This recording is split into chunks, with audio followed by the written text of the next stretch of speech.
to lead people to Christ the way that I'm supposed to lead them, to disciple them in their growth with God as I'm supposed to do that with the skills and the gifts and the talents that he's given me.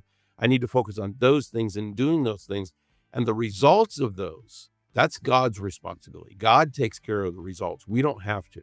And if we as pastors can remember that, then we can continue to pour our heart and our soul into it, knowing that we're doing and serving as we've been called to do, rather than getting focused on, did these people get saved? Did these people grow? Did this happen? Did that happen? Because sometimes we get so focused on the result, but really it is God's. God said, I'll take care of the results. You just do what I've called you to do.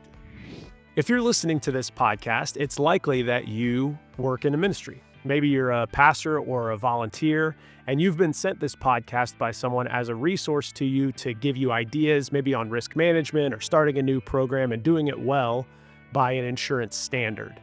But today, this resource is about encouragement. It's about appreciation for you as a ministry leader. So to get into that, we're going to be speaking with Kimmett Bellows. He works for Lightwell Insurance Advisors in the states of Texas and New Mexico, but he's also a pastor of a church there in West Texas. So his perspective on both ministry and insurance is really unique. And we hope you leave this conversation feeling really encouraged to keep going in the calling that you have. So let's get right into our conversation with Kimmett.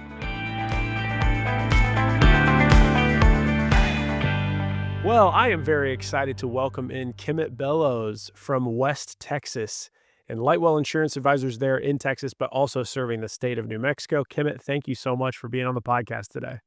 Thank you for having me. I'm glad to be here. Well, we're glad to have you, especially because, as you know, the reason we're talking today is we're releasing this episode in October, which is Pastor Appreciation Month. And you, in your role with Lightwell Insurance Advisors, have a unique perspective on this because that's not your only job. You are bivocational, and your other job is pastoring a church there in Texas. Is that right? That is. You are correct. So you have a very unique vantage point on this. Can you tell us a little bit about that backstory of how maybe it was pastoring first and then insurance, or maybe it's the other way around. How did you get to the balance of life you're in now? Yeah, so I started pastoring in Plainview in 2008, right after I left seminary in Springfield, Missouri, and started being bivocational in 2009. And then through a couple of different series of things, actually looking for insurance. I had a letter on my desk from American Church Group, which is now Lightwell, and the agency director, Kurt Hetherington, was looking for an agent, and I was looking for insurance. So when I opened the letter, I was like, oh yeah, this might be a great opportunity. So the process began, and I've been with the company since 2018 and absolutely love it. That's fantastic. And so, you now are a licensed and, experienced insurance agent there in Texas. How does being a pastor at the same time change how you approach the next pastor that you talk to or the next church you're looking to serve? I have a statement that I often use when I'm sitting down either with a pastor or elders or trustee of the facilities. And I basically tell them, I says, you know what? You need to understand that as we talk through this, my primary goal is taking care of the church, making sure that the church is taken care of on the business aspect of things. I'm not looking to just sell a policy and move on. I really want to make sure that the church is taken care of. And as a pastor, I understand how vital that is to do the best that we can do with the limited expenses the church has so that you can put the most back into ministry and reach in the kingdom in your region. Yeah, and I would imagine it's probably works the other way too. When you're pastoring, how does your work as an insurance advisor, an insurance agent, impact how you pastor? Like, do you do things more with a risk management mindset because of that role? Very much so. Matter of fact, we have just gone through the process of installing 2 new double glass doors in our facilities because I recognize now the need on the safety side of things, on the functionality side of things. And so I do look at the church with a different eye now because of my experience in the insurance industry. I'm sure you do. With working at the church and then working with a bunch of churches as their insurance agent, you have a really close seat, a front row seat to what ministries are doing and what God is up to in ministries there in West Texas. Can you tell us like maybe a story or an example of what you're seeing that keeps you going in this work? Because it's hard doing two jobs at the same time. So how do you stay inspired, or what are you seeing that keeps you motivated to keep serving? So, a couple of things in that regard. I have an account out of San Angelo, Texas, and it's just a moving ministry, lots of working parts and things. And so just the constant adding, removing, and doing of taking care of the business of the church so the church can continue to minister, and just the vibrancy of that. And the business administrator that I deal with in that facility is calling me desperate, apologizes because of how long things take sometimes, or the difficulties of it. And I remind her that, you're taking care of this so that the rest of the church can continue to do the job that God has given them to do in serving. And I'll tell you also, with a church in Farmington, New Mexico that I'm working with, I just had the opportunity to sit down with the two of the pastors in relationship to safety, security, and some issues with the church. Some weapons that were discharged near the church recently that created some havoc during a youth event, and really able to look at it and say, wow, this is productive, and we need to start doing some training here and move forward here. And so it's incredible how that works in. And then they look at me as knowing that I'm a pastor. They realize that my concern is for the flock and for the growing of the church, as well as those other aspects. I love it. It's such a unique combination where you're looking for the practical, programmatic and day-to-day safety needs of the church, but you're doing it with this pastoral heart. And so, can you even speak to that? Like, how do you balance the spiritual and practical aspects of the conversation when you're talking insurance with pastors? Yes, very much so.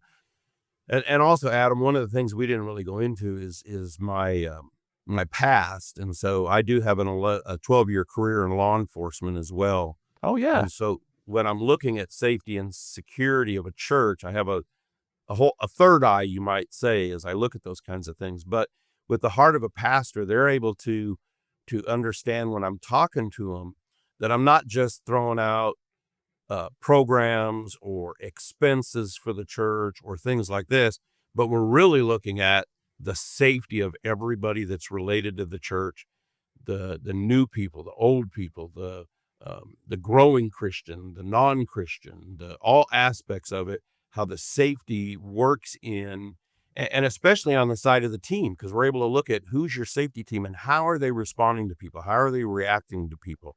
Are they like a security guard standing at the front door that's causing people to leave, or are they loving people as they're coming in? And I'm able to teach them some things where they're really able to do that, to love people, even with their greeters, their safety team members, their parking lot attendants, things like that. Yeah, that's so good. And I didn't know that about your history in law enforcement. You've got so many good hats that you have on when you approach a ministry about their insurance needs. That's fantastic. So, one thing that we talk about on this podcast, or even just as we're talking about insurance, is risk management. And that may seem like a 101 insurance term, but it really does. If ministries adopt a risk management mindset, it can be the reason they don't have claims. And you never know the claim that you didn't have necessarily, but you do know what risk management practices you're putting in place to prevent that claim. And so with that in mind, that difference between claims management and risk management, what are you most often talking to ministries about to give them a risk management mindset so that they stay, like you said, safe? Yeah, and it goes really back to just the basics of, as you're walking into your facility, what things are you noticing? The curbs, the cleanliness, those kinds of things, and how that can just really be attentive. And I actually have a story out of a church in El Paso who the pastor was even thinking, we need to do some things. We need to change some flow. We need to do some of this kind of stuff. Well, it so happened on Mother's Day, they had a very unfortunate event where an elderly lady who shouldn't have been driving hit the gas instead of the brake, jumped the curb, pinned a kid between the building and the car. Um, and this has been a few years ago. But it was this whole process where I'm able to talk to ministries about, this pastor was even being proactive. It was just taking him a long time to get where he needed to be. And it's the kind of thing where when we become aware of something, it doesn't need to be tabled. It needs to be addressed quickly. It needs to be looked at, and it needs to be worked with. And you're not alone. As an agency, we're going to help you. We'll come out, we'll assess those things, we'll look at it, we'll tell you what we think best practice is, so that you can begin to move in that direction. And so it really enhances that aspect. And then again, because of pastoring, when I tell them those things, they realize, oh, it's not just something that's costing us money. This guy's really looking at a heart that cares for the people of the church. And that's heartbreaking, but so good at the same time that churches like that one have someone like you in their corner who, like you said earlier, isn't just a salesperson and then you won't see them again, but is someone who's invested in the success and thriving and protection of their ministry so that they have someone they can talk to on their worst day. And that's what a lot of, people in your role describe about what they do is it's this interesting role of, you're a insurance specialist, but then on the worst day, you're kind of a grief counselor. You take that first call and you walk people through in one of their hardest days. And you also have a very close perspective on how pastors handle challenging situations for themselves and for their church. And since this is coming during Pastor Appreciation Month, what are you seeing that pastors out there need in the way of appreciation and support? Where are we missing it as the church supporting our pastors? One of the things that's incredible about pastors is they don't have anyone to go to. I'm going to just say it this way. One of the things that I absolutely love about our agency is the hand-on approach. And I can't tell you how many times in the 7 years that I've been with the agency and doing this, that I get to a facility, and I'll use another one out of San Angelo as an example. Small Assembly of God church, pastors in their late 70s, been there for 30-something years, struggling. I show up, they give me the declaration pages, we're talking. I set the declaration pages aside, and I told them, you have the best insurance that is possible for you right now. I cannot lower your premium from where it's at. But then I began to spend another hour and a half ministering to he and his wife, because they began talking about the struggles, the things the church is going through. And it's the same things I go through. It's the same things that every pastor goes through. And I was able to just comfort them and guide them. And okay, it's not an account that we got, but it's a pastor and his wife that had a moment of being able to be encouraged and strengthened. And that's incredible. If we can do that in a time, I don't know that money's worth any more than that. Does that make sense? Absolutely, it does. And that is a really, really beautiful picture. That's really good. My dad is a pastor, has been my whole life. And one of the things he's always said about ministry work is that it's a little bit like the properties of gas, that it will fill whatever container you put around it. It'll just expand to fill that container. And he's talking about time when he Yeah. says that. Ministry work, it'll literally take up whatever amount of time you allow it to take up. And so he always was talking to me about that as a dad to a son, to say, here are the boundaries I'm putting around that so I can invest in your life.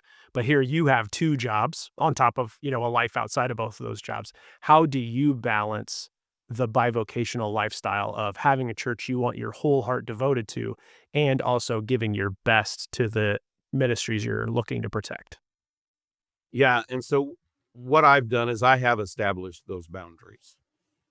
I go to work and I pour myself into the insurance, answering phone calls, working quotes, on the road, doing all those things.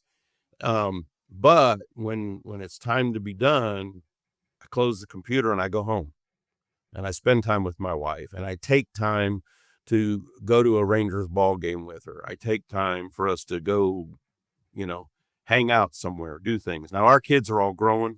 Grandkids are 5-6 hours away, so we have to definitely make plans to do those kinds of things. But we set time aside. We intentionally work on our relationship. Now, the other part of that is the church. Because I have the benefit of officing out of my church 95% of the time, then if someone has a need and they come by, I'm able to just turn my chair around and set the insurance back and focus on them. And it's no more real than it is right now. I've got a gentleman in the church at the verge of divorce, and so he'll come in and just sit, and I'm able to conference with him a little bit. Another thing you don't know about me, my master's degree is actually in marriage and family therapy. It's a licensed counselor. So I know the boundaries there too. So like when he comes, he gets the 45 minutes. He gets my focus for that. Then I turn and go back to work. And so because I don't have kids at home, and my wife understands, if I have to stay an extra 30 minutes to finish something, as long as I text and let her know so she's not sitting and waiting for me, those boundaries, then we keep that in. And I put my focus into the church. We have our programs. We have our men's that I do. We have everything's done. I have my devotional time. I have my preparation time for sermons and all those things that I do. And so it just all plugs in. Yeah, that's so good. Yeah, it has to be both a life of discipline and flexibility. You've got Yes. to stay on track with all of those things, but you also have to be able to be interrupted. And I think any pastor that's listening to this can relate to that notion of, I have to prepare for the thing that's happening on Sunday. I've got to author this program or work on this or that. And there's somebody knocking on the door and they need my full attention. And that really matters. That's the work. That's what Right. you've been called to. So this may be a tough question to answer, because I don't want it to come across flat, because not every pastor needs the same encouragement. But here we are in Pastor Appreciation Month. And I wonder, Kimmett, maybe you're answering this question for yourself. If you could give a word of encouragement to pastors, or a word of appreciation to pastors, to keep them going in their work, what would you share with them today? I would say to definitely remember the calling that you have, aside from the labor that you do. Because sometimes we can get so caught up in the labor that we become burdened and heavy-hearted, and we forget the call. We forget that it's about people, and we get focused on structures. We get focused on programs. We get focused on those sort of things, and we forget that it's the people of God. Whether we have a building or whether we have a program or not, our objective is to minister to people where they are, how they are. And to do that, we just need to remember that.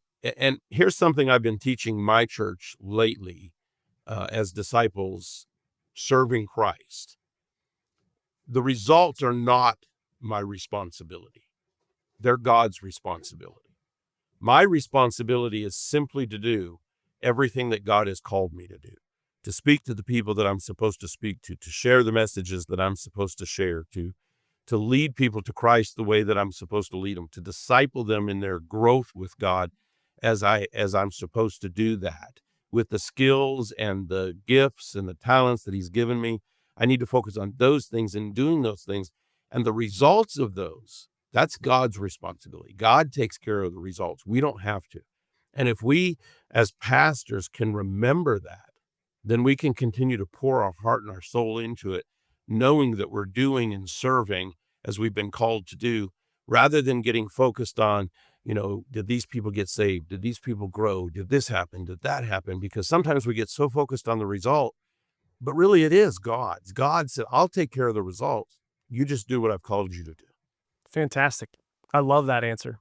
And you shared with me before we got going on the recording that the church that you pastor is relatively small. And so you're probably wearing a lot of hats within that ministry to take care of all kinds of needs. And so this is going back over to the insurance or the pragmatic side of this conversation. But when you're interfacing with churches that are relatively small in size, that's most of the churches in America are relatively small in size, and the lead pastor is wearing a lot of hats. What's a common thing, or maybe it's a list of a few small practical things that a pastor could do today to make their ministry just a little bit more safe? Maybe it's as simple as painting that curb yellow so people can see it is raised up off the ground, or something like that. But do you have any things that you come across pretty frequently as you're walking around ministries that you could say, here's a few things to do? Yes, and that's exactly what you just said. And I use my own church as an example, and sometimes I'll take pictures of the things at my church just so I have it on my phone. And I did this recently. I just was like, wow, our handicap signs are so faded. So I went down to the Ace where we get them, picked up 4 signs, put them back in, and grabbed 2 cans of the spray paint and repainted the curb right where the handicap is and everything. And so take a shot of that and tell them, this was relatively inexpensive. It cost me this much money. It's done. It took about an hour and 20 minutes of my time, and it's taken care of, right? So it's things like that where I can recognize and I can say, I've seen this same thing at my church, and this is the way that I took care of it. And this may be the easiest or the most inexpensive way. Who do you have in your church that handles things? I've got a guy in my church. He's 84, but he had a career in data and phone, worked for AT&T forever. So just recently, we've been doing some work on offices. And I said, I really need to relocate the copier. And I told him, I said, his name's Bill. I said, Bill, when you have time, can you come and rerun that line and put it in here? Right? Well, number one, he loves to serve, wants to do things.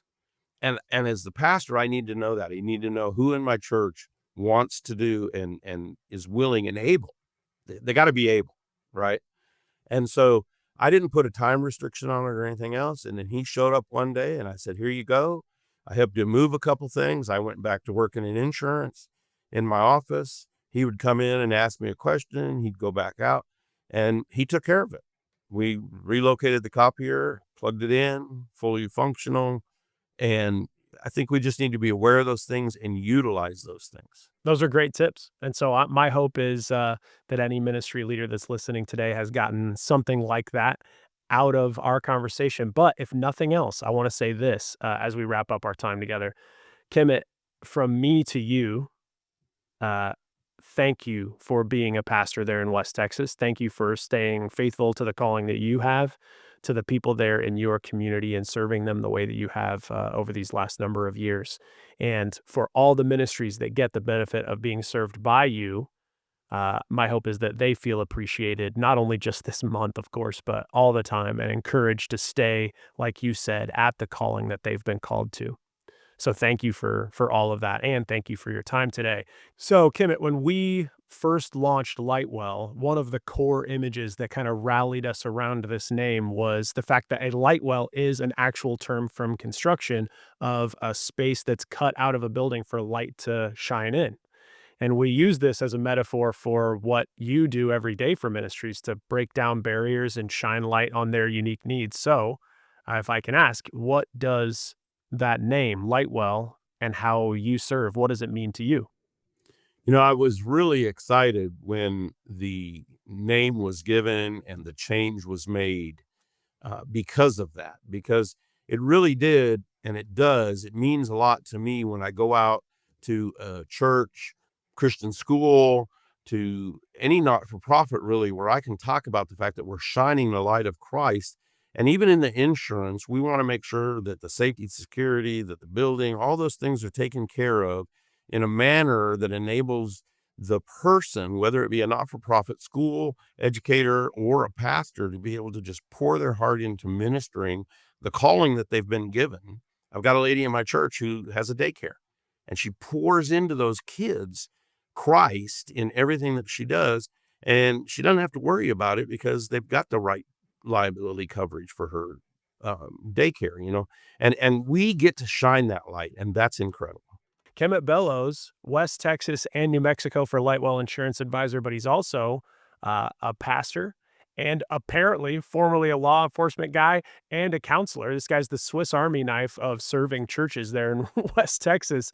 Thank you so much for your time today. I really appreciate you being on the podcast. Thank you, Adam. I appreciated being here, and I do hope that somebody is ministered to by it today. My thanks once again to Kimmett Bellows there in the state of West Texas and New Mexico, serving Lightwell Insurance Advisors and the community for which he is a pastor. And my thanks to you for your time today. I really do hope that you feel encouraged by this conversation, and I hope that you feel encouraged all the time to stay in the work. Like Kimmett said, remember the calling to which you were called, and feel encouraged today that it really matters to the people that you interact with on a ministry level. So until the next episode of the podcast, let's go and let it shine.